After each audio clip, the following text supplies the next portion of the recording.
गंगातरंगरमणीयजटाकलापं गौरी निरन्तरविभूषितवामभागं नारायणप्रियमनङ्गमदापहारं वाराणसीपुरपतिं भज विश्वनाथं।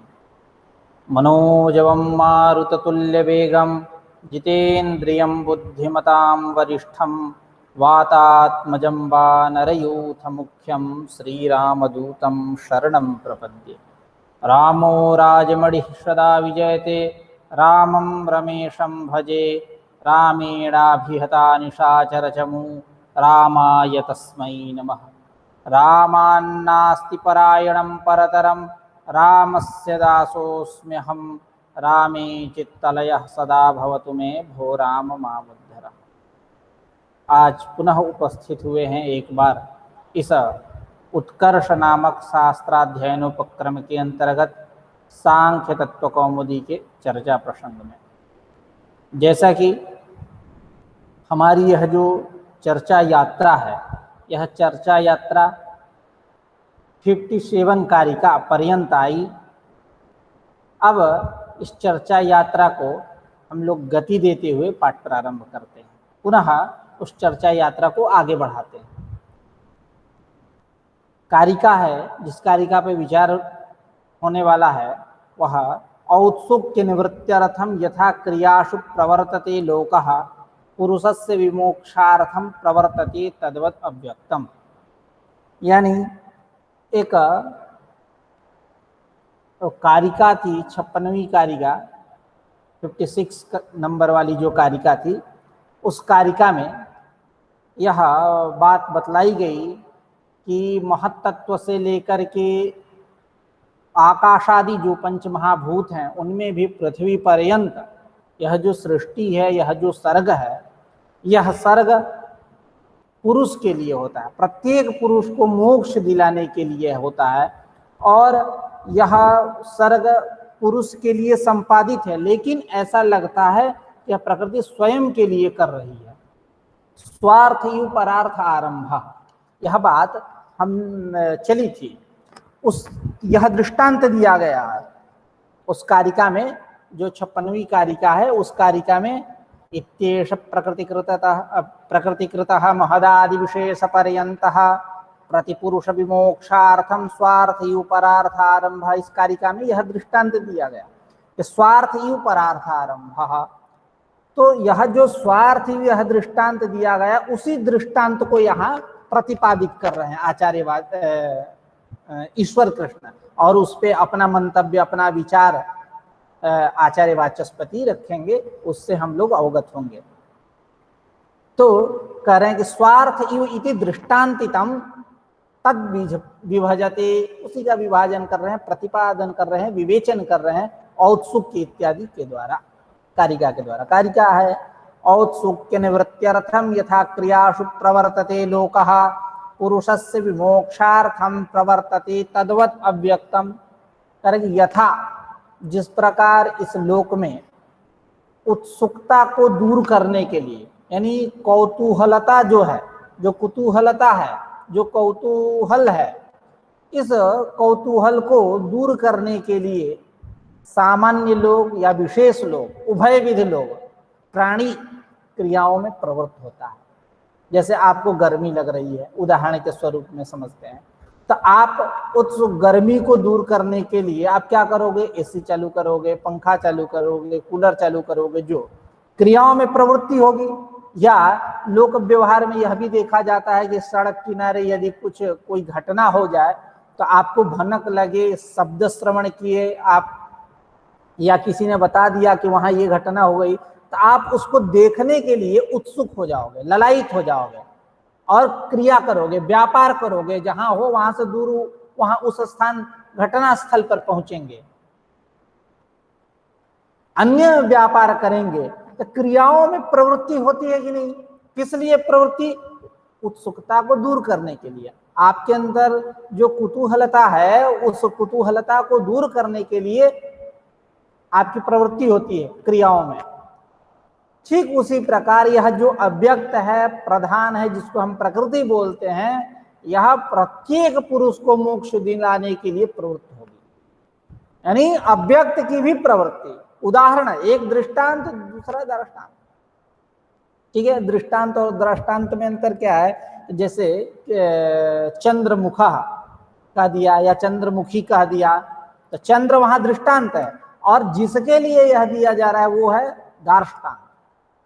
ठीक है, तो जिस प्रकार उत्सुकता को दूर करने के लिए क्रियाओं में व्यक्ति की प्रवृत्ति होती है, ठीक उसी प्रकार यह प्रकृति जो है, अव्यक्त तत्व जो है, पुरुष को मोक्ष दिलाने के लिए प्रवृत्त होता है।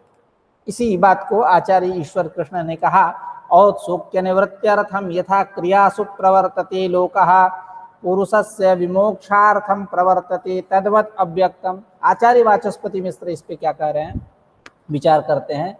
औत्सुक्यम यानी इच्छा। औत्सुक्य क्या है? इच्छा। उस इच्छा को दूर करने के लिए व्यापार में प्रवृत्ति होती है, व्यापार व्यक्ति करता है। औत्सुक्यम इच्छा। सा खलु ईष्यमाण प्राप्तो निवर्तते। और यह इच्छा की निवृत्ति कब होगी?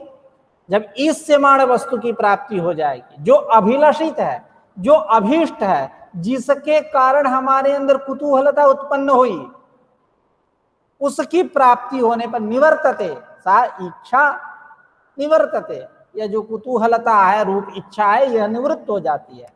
और इष्यमाण क्या है? अगर इष्यमाणश्च स्वार्थः, इष्यमाण क्या है? स्वार्थ।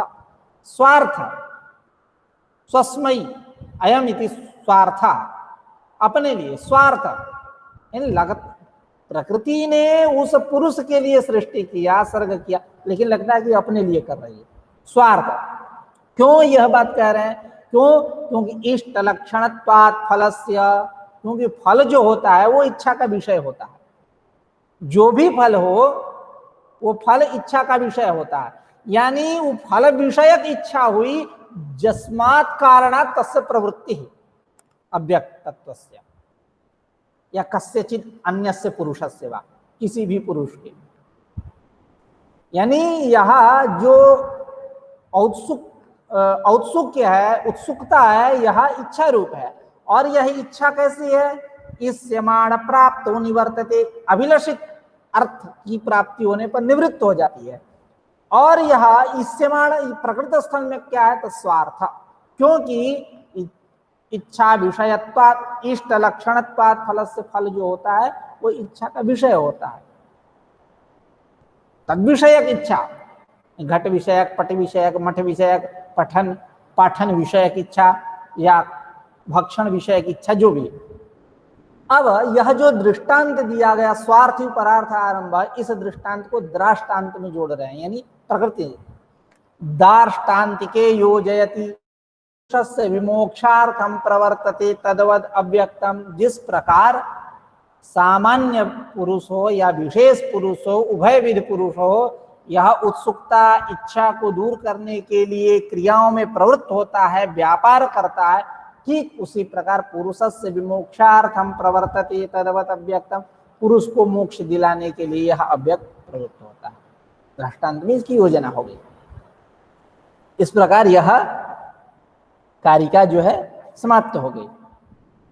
हाँ, यानी 58 नंबर वाली 58वीं कारिका जो है यह समाप्त हो गई। अब हम लोग 59वीं कारिका पे विचार करेंगे। कारिका है, रंगस्य दर्शयित्वा निवर्तते नर्तकी यथा नृत्यात् पुरुषस्य तथात्मानं प्रकाश्य विनिवर्तते प्रकृति। छोटी छोटी कारिकाएं हैं, विचार करते हैं। यहाँ भी दृष्टांत और दृष्टांत मिलेगा आपको। यह कारिका क्यों बनाई गई, इसी भाव को आचार्य वाचस्पति मिश्र अपने शब्दावली में प्रकाशित कर रहे हैं।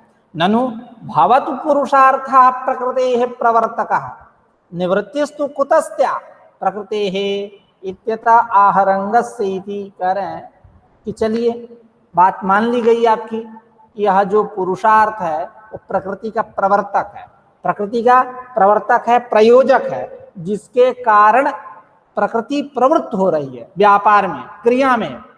पुरुषार्थ एव हेतुर्न केनचित् कार्यते करणम। पूर्व में भी यह बात कही गई रही। चलो मान लिया गया कि यह पुरुषार्थ जो है, यह पुरुषार्थ प्रकृति का प्रवर्तक है, प्रेरक है, मान लिया, लेकिन जिसके कारण प्रकृति की प्रवृत्ति होगी। लेकिन निवृत्तिस्तु कुतस्त्या प्रकृति है, इस प्रकृति की निवृत्ति किस हेतु से होगी, ये बात बतलाओ। मतलब ननु भवत पुरुषार्थ प्रकृति है प्रवर्तक, पुरुषार्थ हो प्रकृति का प्रवर्तक, लेकिन निवृत्तिस्तु कुतस्त्याह प्रकृति है, प्रकृति की निवृत्ति कैसे होगी, किस हेतु से होगी। मान लो प्रवर्तक जो है वो तो पुरुषार्थ हो गया, निवृत्ति में भी बताओ कोई हेतु। करे इत्यता आह, यदि आप ऐसा कहो, ऐसी जिज्ञासा करो या ऐसा प्रश्न हो, उसका समाधान सुनो। रंगस्य इति इस कारिका के द्वारा दे रहे हैं। रंगस्य दर्शयित्वा नर्तकी निवर्तते, नर्तकी यथा नृत्यात् पुरुषस्य तथात्मानं प्रकाश्य विनिवर्तते प्रकृति। कह रहे हैं कि यथा, जैसा कि लोक में देखा जाता है कि जो नर्तकी है, नृत्य करने वाली जो है, जो एम्फी थिएटर में नृत्य करती है, रंगशाला में नृत्य करती है, वह नर्तकी उस रंगशाला में उपस्थित जो लोग हैं उनको अपना नृत्य दिखा करके उस नृत्य से निवृत्त हो जाती है, छुटकारा पा लेती है, हो जाता है, मतलब दूर चली जाती है। ठीक उसी प्रकार पुरुषस्य तथा आत्मानं प्रकाश्य विनिवर्तते प्रकृति, उसी प्रकार यह प्रकृति जो है पुरुष के तथात्मानं, तथा यथा प्रकृति, यथा नर्तकी तथा प्रकृति है, ठीक उसी प्रकार प्रकृति है। क्या कि पुरुषस्य आत्मानं प्रकाश, पुरुष के आत्मानं स्वरूपम प्रकाश, स्वरूप को प्रकाशित करके, यानी क्या स्वरूप को प्रकाशित करेगी, मतलब भेद ज्ञान करके। यूं कह ले ये पुरुष जो है अलग है, प्रकृति में अलग हूं, इस प्रकार का भेद ज्ञान करा के विनिवर्तते प्रकृति ही, प्रकृति निवृत्त हो जाती है। उसी को कह रहे हैं रंगस्य दर्शयित्वा निवर्तते, नर्तकी यथा नृत्यात् पुरुषस्य तथा आत्मानं प्रकाश्य विनिवर्तते प्रकृति। इस पे आचार्य वाचस्पति मिश्र क्या कह रहे हैं तो सुनिए। रंगस्य इति स्थानेन स्थानिनः परिषदान उपलक्षयति, कह रहे हैं कि रंगस्य, जो कारिका में रंगस्य पद है, उस रंगस्य, इस रंगस्य इति स्थानेन अर्थात इति रंगस्य इति स्थानवाचकेन पदेन, रंगस्य क्या है, एम्फी थिएटर, एम्फी थिएटर मतलब रंगमंचशाला, वो स्थानवाचक है। नागरी नाटक मंडली हो, एक आप बनारस में जाइए, तमाम में से मिलेंगे आपको, यहाँ भी कई मिलेंगे, नागपुर में भी मिलेंगे, यत्र तत्र सर्वत्र मिलते रहेंगे। तो कहने का तात्पर्य यह है कि रंगस्य इति स्थानेन, मतलब स्थानवाचकेन, रंगस्य इति पदेन स्थानिनः, मतलब परिषदानुपलक्षयति ग्रंथकारः। स्थानीय जो है, उस स्थान में रहने वाले जो परिषद लोग हैं, उस परिषद लोग जो हैं, जो उस परिषद में उपस्थित होने वाले हैं, जो दर्शक हैं, उनको उपलक्षयति, बोधयति, उनका बोध होता है। यानी रंगस्य दर्शयित्वा मतलब परिषदान दर्शयित्वा इत्यर्थ, ऐसा अर्थ करेंगे। तो रंग क्या चेतन को दिखाएगा, एम्फी थिएटर को, यानी उसमें उपस्थित जो लोग हैं उनको नृत्य दिखा करके नर्तकी जिस प्रकार निवृत्त हो जाती है, ठीक उसी प्रकार यह प्रकृति जो है पुरुष के आत्मा को, पुरुष के स्वरूप को, या यूं कह ले भेद ज्ञान करा करके, भेद ज्ञान का प्रकाशन करके यह प्रकृति निवृत्त हो जाती है। ठीक है, तो उसी को रंगस्य स्थानेन स्थानिनः पारिषदान उपलक्षयति आत्मानं शब्दाद्यात्मना पुरुषाद् भेदेन च प्रकाशयत्यर्थः। वही अर्थ है यहाँ करेगा। आत्मानं, आत्मानं मतलब करेंगे शब्दात्मना, शब्दाद्यात्मना, शब्द स्पर्श रूप रस गंध इत्यादि तन्मात्र रूपात्मना, तो शब्दाद्यात्मना पुरुषाद् भेदेन च प्रकाश, मैं पुरुष से अलग हूं। तद शब्दाध्यात्मकत्व किसमें गया, प्रकृति में। तो शब्दाध्यात्मना पुरुषाद् भेदेन, पुरुष से भेद करा करके, यानी भेदेन शब्दाध्यात्मना पुरुषाद् भेदेन च प्रकाश्य, ये आत्मानं का अर्थ हुआ। आत्मानं प्रकाश मतलब पुरुष के स्वरूप को प्रकाशित करके, यह तो सामान्य अर्थ हुआ, लेकिन इसका विशेष अर्थ यह है कि शब्दाध्यात्मना पुरुषाद् भेदेन प्रकाश, भेद को प्रकाशित करके मैं अलग हूं इससे, यह अर्थ लेना है। तो तथा पुरुषस्य आत्मानं प्रकाश विनिवर्तते प्रकृति, उसी को कह रहे हैं कि रंगस्य स्थानेन स्थानिनः परिषदान उपलक्ष्यति आत्मानं शब्दाद्यात्मना पुरुषाद भेदेन जब प्रकाश इत्यर्थ। इस प्रकार 59वीं कारिका समाप्त हुई। अब 60वीं कारिका पे भी विचार करते हैं। कारिका है नाना विधैरुपायैरुपकारिण्यनुपकारिणः पुंसः गुणवत्य गुणस्य सतस्तस्यार्थमपार्थकं चरति।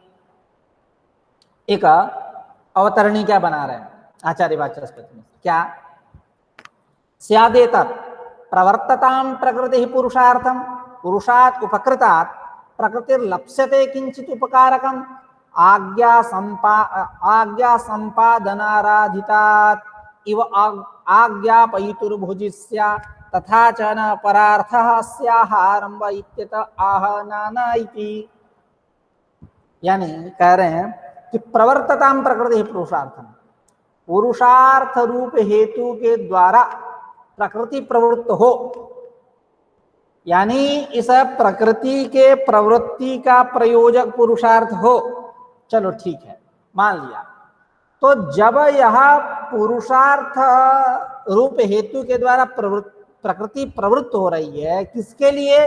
तो परार्थ के लिए, पुरुष के लिए। तो पुरुष क्या हुआ? उपकृत हुआ। उस प्रकृति से क्या हुआ? उपकृत हुआ। तो अब वह पुरुष जो है उससे उपकृत हुआ। अब ये बताइए कि उस पुरुष से यह प्रकृति उपकृत हो रही है कि नहीं? क्या वह पुरुष इस प्रकृति के लिए कुछ कर रहा है कि नहीं? क्या उपकार कर रहा है, ये बताइए। तो उसी पे कह रहे हैं कि देखो ये एक दृष्टांत देंगे कि जिस प्रकार स्वामी है, राजा इत्यादि, उनकी सेवा करने वाली जो दासी है वो एकदम मन लगा करके उस राजा की सेवा कर रही है, राजा उसके आज्ञा को मान रही है। राजा प्रसन्न हुआ तो बख्शिश तो कुछ देता ही है, लोक व्यवहार में भी देखा जाता है, प्रसन्न होने पर बख्शिश तो देगा ही। तो क्या यह प्रकृति अनवरत तपस्विनी उस पुरुष की सेवा कर रही है, उसका उपकार कर रही है, तो क्या कभी पुरुष प्रसन्न होकर के इस प्रकृति के लिए कुछ उपकार करता है? ये बात बतलाओ। तो अब ईश्वर कृष्ण कहेंगे कि यह पुरुष जो है यह उपकार रहित है, ये प्रत्युपकार करने वाला नहीं है, ये उपकार करने वाला नहीं है, यह प्रकृति उससे उपकृत नहीं होगी। उसी को इस कारिका के माध्यम से बताएंगे। तो उस पहले अवतरणिका से परिचित हो। स्यादेतत् प्रवर्ततां प्रकृति पुरुषार्थम, पुरुषार्थ रूप प्रयोजन से, पुरुषार्थ रूप हेतु से, पुरुषार्थ रूप साधन से यह प्रकृति प्रवृत्त हो। चलो मान लिया कार्य में मतलब प्रकृति की प्रवृत्ति हो, लेकिन पुरुषात् उपकृतात् प्रकृतिर्लप्स्यते किंचित उपकारकम। ये बात बताओ कि पुरुषात् उपकृतात् पुरुषात् उपकृत जो पुरुष, उस पुरुष से क्या प्रकृति किंचित उपकारकम लप्स्यते प्राप्स्यति, क्या प्रकृति किसी उपकार को प्राप्त करती है? जैसा कि लोक में भी देखा जाता है, आज्ञा संपादनाराधितात् इव आज्ञापयितुर्भुजिस्या, जो भुजिस्या है, भोग की इच्छा करने वाली, फल की इच्छा करने वाली जो दासी है, यह दासी आज्ञा संपादनाराधितात्, आज्ञा का संपादन करने से, यानी बात मानना जिसको बोलते हैं, बात मानने से, और आराधना मतलब एकदम स्वामी की आराधना भी कर रही है, या बात उनके जो बात है उस पर वह श्रद्धा रख रही है, टाल नहीं रही है। तो आज्ञा संपादनाराधितात् आज्ञापयितु, जो आज्ञापयिता है वो प्रसन्न होकर के क्या देता है? उपकार देता है। क्या पुरुष ऐसा उस प्रकृति के लिए कुछ करता है क्या? उसी को कह रहे हैं आज्ञा संपादनाराधितात् इव आज्ञापयितुर्भुजिस्या तथा च न परार्थ अस्यारंभ। जब पुरुष उस प्रकृति के लिए कुछ यदि करता है, यदि ऐसा मान लिया जाए, तब तथा च न परार्थ अस्यारंभ, अस्याः प्रकृति परार्थ आरंभना, तब यह प्रकृति परार्थ के लिए हो रही है, आप नहीं कह सकते। उस पे ले जाकर जोड़ दिए परार्थ पे, स्वार्थी परार्थ आरंभ। जब यह कुछ दे रहा है उसके बदले चुका रहा है, अधमर्ण अपने आप को समझ करके दे रहा है, उत्तमर्ण वो जो दिया, अधमर्ण जो लिया। तो अधमर्ण समझ करके यदि आप कुछ दे रहा है, बख्शीश दे रहा है, तब ये परार्थ नहीं होगी सृष्टि, यह प्रकृति की प्रवृत्ति परार्थ नहीं होगी। तो कह रहे हैं तथा च न परार्थ आरंभ प्रकृति है परार्थ न आरंभ, परार्थ इसका आरंभ नहीं हुआ। इत्यतः आह, यदि ऐसी जिज्ञासा करो, ऐसा प्रश्न करो तो सुनो। नाना इति, इस कारिका के द्वारा, कारिका है नाना विधैरुपायैः उपकारिण्यनुपकारिणः पुंसः गुणवत्य गुणस्य सतस्तस्यार्थमपार्थकं चरति। कह रहे हैं यह पुरुष जो है, पुमान जो है, यह कैसा है? तो अनुपकारिणः, अनुपकारी है, अगुणस्य, अगुण है, तस्य, सब पुरुष के। अब प्रकृति के विशेषण क्या है? तो उपकारिणी, गुणवती इत्यादि। तो कह रहे कि नाना विधैहि उपायैहि, अनेक उपायों के द्वारा, बहुत उपाय के द्वारा यह प्रकृति जो है, गुणवती जो प्रकृति है, त्रिगुणात्मिका जो प्रकृति है, तमाम भोगापवर्ग रूप उपायों के द्वारा, सर्ग सृष्टि के द्वारा इत्यादि नाना विधि उपायों के द्वारा यह उपकारिणी जो प्रकृति है, यह उपकारिणी गुणवती जो प्रकृति है, यह व्यर्थ में ही इस अनुपकारी अगुण गुणों से रहित पुरुष के लिए प्रवृत्त हो रही है। व्यर्थम, व्यर्थ ही है। यानी इसका मतलब क्या हुआ? परार्थारंभ। यह बात जो मैंने पहले कहा था सांख्याचार्यों ने, वह स्पष्ट हुआ। ऐसा सिद्धांति कह रहा कि यह नानाविध उपायों के द्वारा यह जो प्रकृति है, गुणवती जो है, त्रिगुणात्मिका जो है, उपकार स्वरूपा जो है, उपकार करने वाली जो प्रकृति है, भोगापवर्ग दिलाने वाली, वह प्रकृति इस अनुपकारी पुरुष जो गुणों से रहित है उसके लिए व्यर्थम अपार्थकम चरति, अपार्थ व्यर्थ ही प्रवृत्त होती है। व्यर्थ ही प्रवृत्त होती है, इसका मतलब क्या? परार्थ आरंभ नहीं है, या स्वार्थ आरंभ नहीं, परार्थ ही है। यह बात कब लगेगी?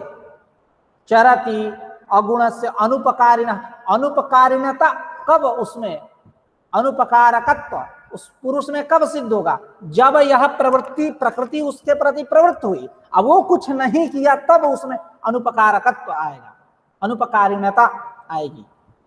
ठीक है, जब यह प्रकृति, तो यानी इस बात से यह निकला कि प्रकृति की प्रवृत्ति होती है, अपरार्थ ही प्रवृत्ति होती है, स्वार्थ नहीं होती है। ठीक है, लगता है कि अपने लिए यह प्रकृति प्रवृत्त हो रही है। ठीक है, उसी को कह रहे नाना विधि उपायैहि उपकारिणी अनुपकारिणः पुंसः गुणवत्य गुणस्य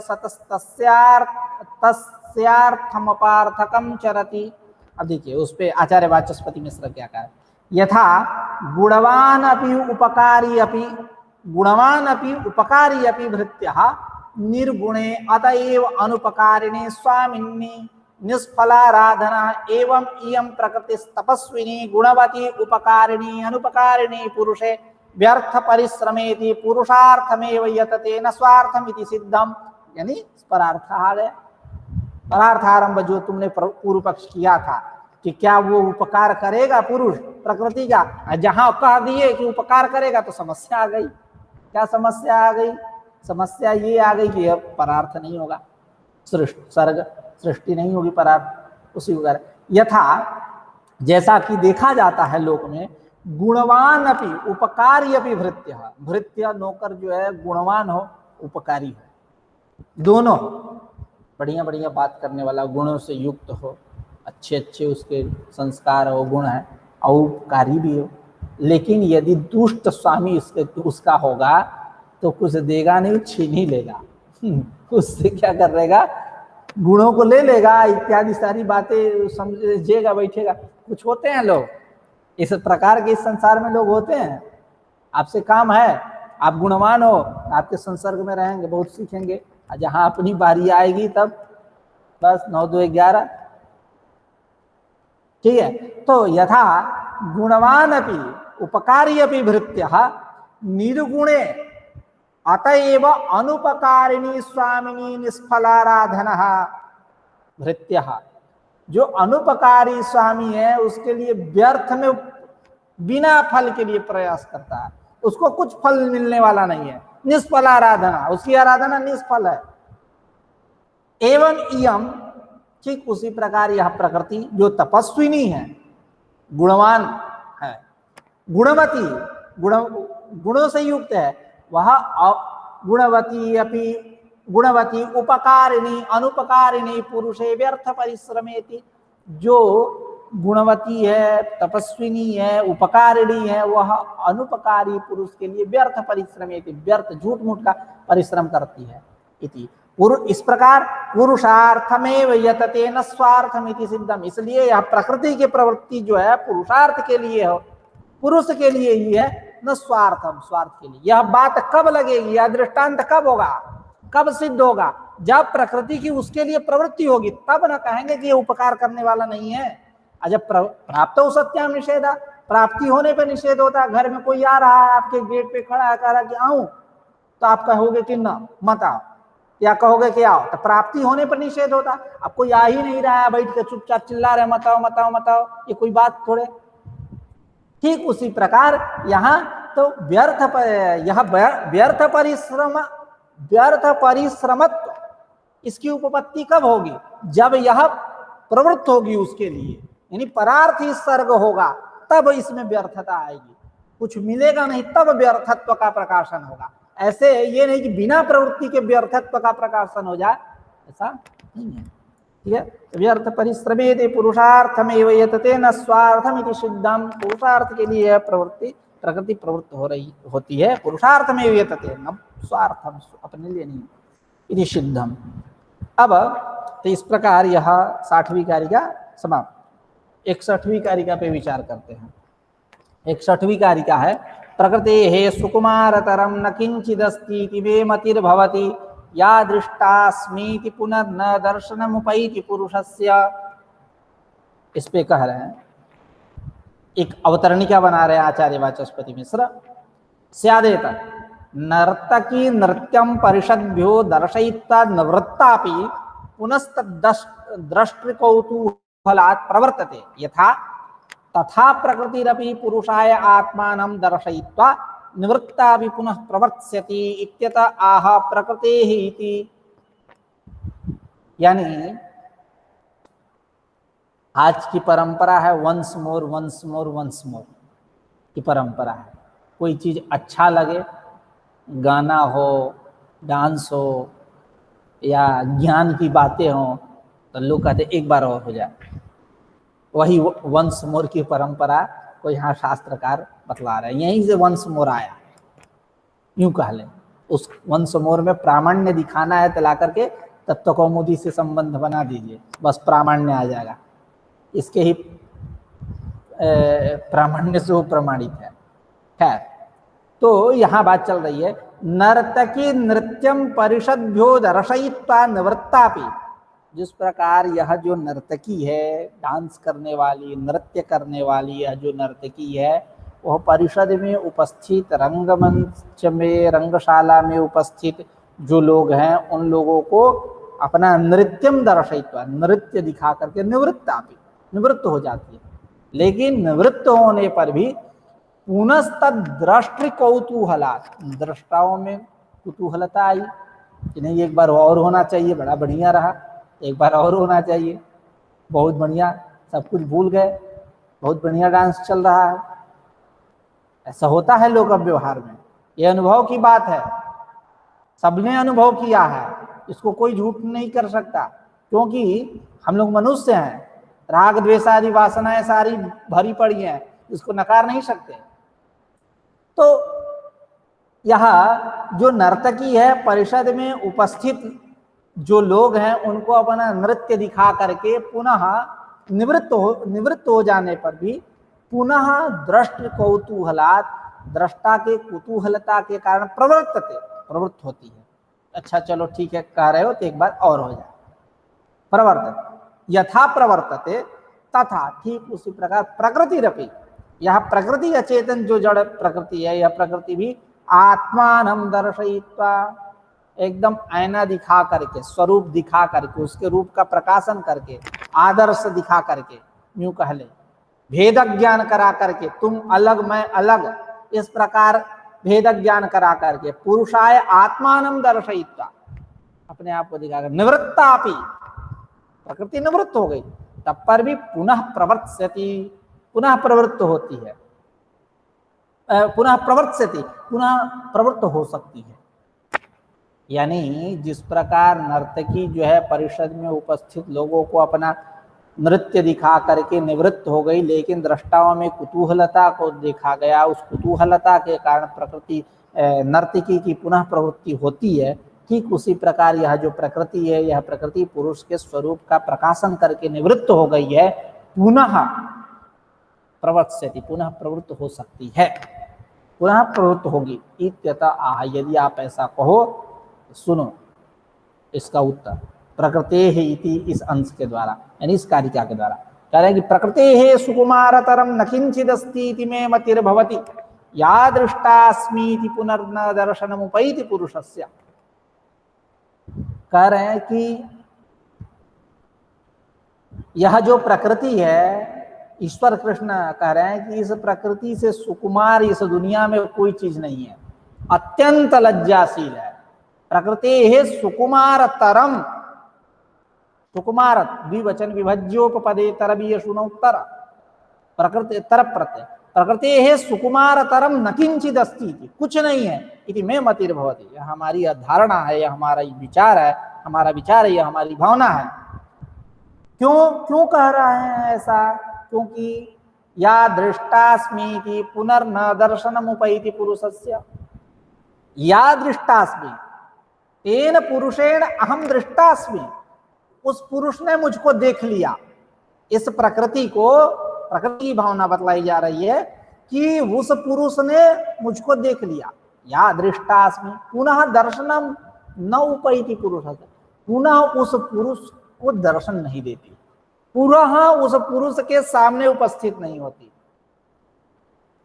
इतनी लज्जाशील है। जैसे गांव देहात में आप देख लीजिए, जो संस्कारी लोग हैं, यदि प्रमादवशात जो औरतें हैं उनकी पल्लू यदि गिर जाए नीचे, सास ससुर बैठे हो, तो तुरंत सटाक से एकदम तुरंत अपना पल्लू ले लेती हैं और इधर उधर देख करके कोई देखा नहीं ना इत्यादि। ये क्या है? ये अत्यंत लज्जाशीलता। ठीक उसी प्रकार प्रकृति है, ठीक उसी प्रकार प्रकृति है, इसलिए उसकी सुकुमारतरता सिद्ध होती है, उसमें सुकुमारतरत्व है, यह बात स्पष्ट होती है। उसके इस व्यापार से यह बात स्पष्ट होती है कि प्रकृति है सुकुमारतरम न किंचिदस्ति इति मे मतिर्भवति, या दृष्टास्मि तेन पुरुषेण पुनर्न दर्शनमुपैति पुरुषस्य, उस पुरुष को पुनः दर्शन नहीं देती। अब इसी की व्याख्या आचार्य वाचस्पति मिश्र कह रहे हैं, सुनते हैं, समझते हैं। सुकुमारतरता अतिपेशलता, कह रहे हैं सुकुमारतरता क्या है? कह रहे अतिपेशलता। अतिपेशलता या मतलब अत्यंत लज्जाशील होना, यही सुकुमारतरता है। यानी पर पुरुष दर्शन असहिष्णुता इति यावत, यानी दूसरे पुरुष के दर्शन को न सहना नहीं होता है। और ये उसने तो मुझको देख लिया, बार बार उसके दिमाग में यह बात घूमती है, उसने देख लिया, उसने देख लिया, उसने देख लिया, यानी यही सहिष्णुता है। अले उस पर पुरुष दर्शन सहिष्णु, दूसरे पुरुष के दर्शन को न सह पाना, यही अतिपेशलता है, यही सुकुमारतरता है। जैसे असूर्यम पश्या राजदाराधिपत, असूर्यम पश्या मतलब अत्यंत पतिव्रता स्त्री, अत्यंत पतिव्रता स्त्री, यानी गांधारी के समान, जो धृतराष्ट्र पत्नीवत, जो धृतराष्ट्र की पत्नी है गांधारी, मतलब अत्यंतमेव पतिव्रता, ऐसा वैसी है यह प्रकृति। कुल वधू है, राजदारा है, एकदम घर में दीवाने आम में रहने वाली, दीवाने खास नहीं, दीवाने आम में रहने वाली जो है, दीवाने आम दीवाने खास हुआ करते थे राजाओं के दरबार में। दीवाने आम में राजदाराएं यदि कोई महत्वपूर्ण विषयों पर निर्णय लेना होता था राजा को, तो रानी की राजदाराओं की सहायता लेता था, सलाह लेता था। तो दीवाने आम में वो लोग उपस्थित रहती थी। जैसा कि आप टीवी सीरियल में भी देखते हैं, राजा का जो सिंहासन रहता है उसके ठीक ऊपर पीछे एक पर्दा लगा रहता है, बस राजा ऐसे पर्दा हटा के सलाह वाला ले ले, यदि दंड से संबंधित या कोई अन्य विशेष महत्व। और दीवाने आम दीवाने खास में ज्यादा दूरी नहीं होती, वो लोग दीवाने खास में रहते, आम में रहते थे। मतलब जहां अपने लोग घर के उपस्थित हो दीवाने आम, और जहां सबके लिए कॉमन हो वो दीवाने खास। तो यह कुल वधु है। कौन? प्रकृति। असूर्यम पश्या इति कुल वधु अति मंदाक्षर मंथरा। यह कैसी है? अति मंदाक्ष मंथरा। अति मंदाक्ष मंथरा मतलब अति मंदे अक्षिणी इति अति मंदाक्षम, मतलब अत्यंतमेव लज्जावती तेन मंथरा इति अति मंदाक्ष मंथरा, मतलब मंद गमनशीला, मंदगामिनी, जो अत्यंत धीरे धीरे पैर दबा करके चलने वाली हो। जो लज्जाशील औरतें होती है वो इस प्रकार चलती है, अत्यंत पैर दबा के धीरे धीरे, कोई देख न ले इत्यादि, कुछ ज्यादा आवाज नहीं करना, ऐसी यह प्रकृति है। असूर्यम पश्यायि कूलवधु अति मंदाक्ष मंथरा प्रमादात विगलित शिरोंचला चेद अवलोक्यते परपुरुषेण तदा असौ तथा प्रयतते अप्रमत्ताम यथैनाम परपुरुषांतराणि न पुनः पश्यन्ति। कह रहे हैं कि प्रमादात विगलित शिरोंचला, प्रमाद के कारण जिसकी शिरोंचला क्या हो गई? विगलित हो गई, मतलब यूं कहे पल्लू जो है वो खिसक गया प्रमाद के कारण, यदि इधर उधर फंस गया साड़ी ओड़ी इत्यादि, तो प्रमाद के कारण जिसकी शिरोंचला विगलित हो गई, चेद अवलोक्यते, और वह किसी दूसरे पुरुष के द्वारा देख ली गई, परपुरुषेण अवलोक्यते तदा असौ यथा तथा प्रयतते, तब यह उस प्रकार का प्रयत्न करती है जिससे कोई दूसरा पुरुष उसको न देख ले। अप्रमत्ताम अथ एनाम परपुरुषांतराणि न पुनः पश्यन्ति।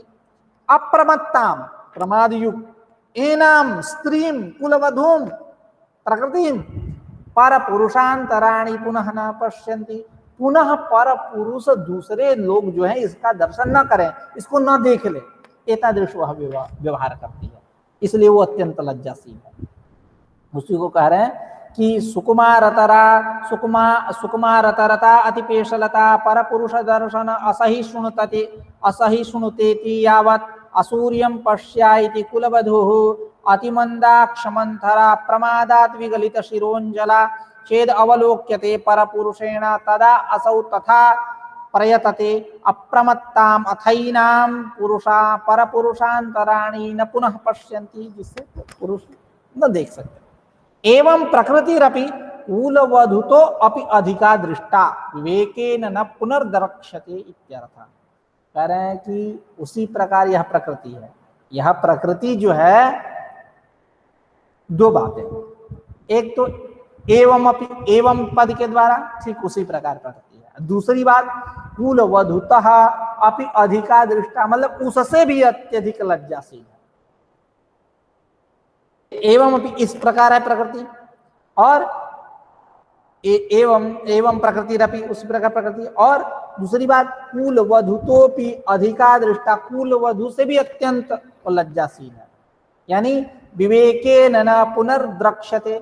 यदि विवेकेन विवेक युक्तेन पुरुषेण, पुरुष केनचिद अन्येन पुरुषेण परपुरुषेण, किसी परपुरुष के द्वारा वो यदि विवेक पूर्वक देख ली गई तब न पुनर्द्रक्ष्यते, पुनः उसके दृष्टि में वह नहीं आती, पुनः उसके दृष्टि में नहीं आती है, यानी पुनः उसके दर्शन का विषय नहीं बनती।